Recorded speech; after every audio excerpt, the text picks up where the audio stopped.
अस्सलाम वालेकुम दोस्तानो, शेरदल तकनीकी मालूमाती चैनल ता खरागलास। अल्लाह ताला दी वकी द सेहत او عافیت جامه پتن ولرئ.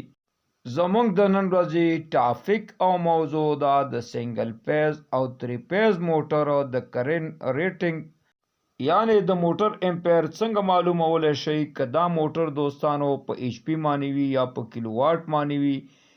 که دا موټر سنگل پیز وي یا تری پیز وي نو تاسې څنګه کولی شئ هم د فارمول له مخې او هم په شارټ کټ طریقې سره د موټر کرنٹ ریټینګ یعنی امپیر معلوم کړئ. نو دوستانو دا ډیره مهمه او اهمه ویډیو ده. زه غواړم په دې رابطه ستاسو سره مختصر او لنډ معلومات شریکم ترڅو تاسې وکولی شئ د هر قسمه تری پیز سنگل پیز او ایچ پی وي که دا په کیلو واټ باندې وي د دې کرنٹ ریټینګ یعنی امپیر معلوم کړئ. نو دوستانو راځو ټاپک او موضوع ته. نو اول راځو ایچ پی ته. کله چې د موټر پاور ریټینګ دا په ایچ پی باندې وي موږ څنګه کولی شو د فارمول له مخې د دې کرنٹ ریټینګ یعنی امپیر معلوم کو. دلته زموږ سره 10 ایچ پی سنگل پیز موټر دی. نو دوستانو آی مساوي کیږي ایچ پی چې دا 10 ایچ پی موټر دی ضربوي په 246 سره دا تقسیمو دوستانو چې ول زموږ سره 213 دی ضربوي د کاسټیټا پاور چې دیتا پاور فیکټر ول کیږي 0.8 دی په دې معنی تقسیمو. نو موږ ته دوستانو په لاس معنی امپیر د 10 ایچ پی موټر راځي 4.5 امپیر. دا کرنٹ ریټینګ د فارمول مخې. اوس راځو شارټ کټ طریقې ته. شارټ کټ طریقه دوستانو د ایچ پی دا ده چې 4 بضربو په لسو کې موږ ته پلاس باندې راځي امپیر کرنٹ چې دی دا 10 امپیره. نو د دې دواړو طریقو په واسطه باندې تاسې کولی شئ د هر قسمه سنگل پیز موټر کرنٹ ریټینګ چې دی دا معلوم. دوهم زموږ سره 10 کیلو واټه سنگل پیز موټر دی چې دی پاور ریټینګ دا په کیلو واټ باندې دی. موږ څنګه کولی شو هم د فارمول له مخې او هم په شارټ کټ طریقې سره د دې کرنٹ ریټینګ یعنی امپیر معلوم کو. نو آی مساوي کیږي کیلو واټ ضرب 0 سره تقسیموي دا دوستانو په ولټ باندې ضرب پاور فیکټر باندې.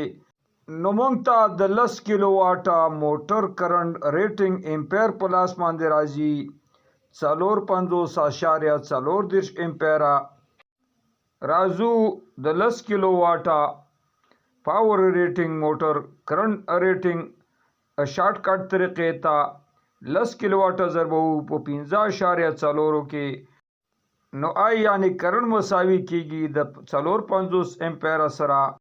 نو په دې دواړو طریقو سره چې یو فارمول دی او یو شارټ کټ طریقه ده تاسې کولی شئ د هر قسمه سنگل پیز موټر چې د دې پاور ریټینګ په کیلو واټ باندې وي د دې امپیر معلوم کړئ. دوهم راځو د تری پیز موټر کرنٹ ریټینګ فارمول او شارټ کټ طریقې ته. راځو موږ سره 10 ایچ پی تری پیز موټر دی د دې فارمول او شارټ کټ طریقې ته. راځو د 10 ایچ پی تری پیز موټر فارمول ته آی مساوي کیږي ایچ پی ضرب 246 تقسیم پر 3 ضرب ولټ ضرب پاور فیکټر. نو د 10 ایچ پی تری پیز موټر کرنٹ ریټینګ مساوي کیږي 12.9 امپیر سره. راځو شارټ کټ طریقې ته.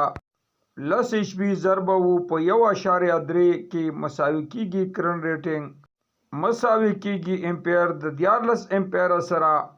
په دې دوه طریقو سره چې یو فارمول دی او شارټ کټ طریقه ده تاسې کولی شئ د هر قسمه تری پیز موټر محاسبه وکړئ او کرنٹ یې ځان ته معلوم کړئ.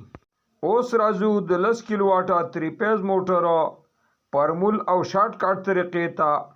فارمول آی مساوي کیږي کیلو واټ ضرب 0 تقسیمو پر 3 ضرب ولټ ضرب پاور فیکټر. کرنٹ ریټینګ مساوي کیږي د 18.9 کرنٹ ریټینګ یعنی امپیر سره. دوستانو راځو شارټ کټ طریقې ته.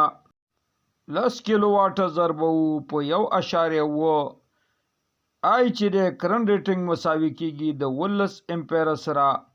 دوستانو په دې طریقو باندې تاسې کولی شئ چې د هر قسمه تری پیز موټر که په کیلو واټ وي یا په ایچ پی وي د دې امپیر په اسانۍ سره معلوم کړئ. دوستانو زموږ د نن ورځې ټاپک موضوع همدومره وه. که غواړئ د برق تخنیک څخه ځانونه برخمن کړئ او خپل هر قسم برقي وسایل په خپلو کورونو کې ترمیم او جوړ کړئ نو دوستانو زما چینل سره سبسکرایب کړئ او دا ویډیو د سره لایک کړئ د توجه نه مو یو نړۍ من. السلام علیکم.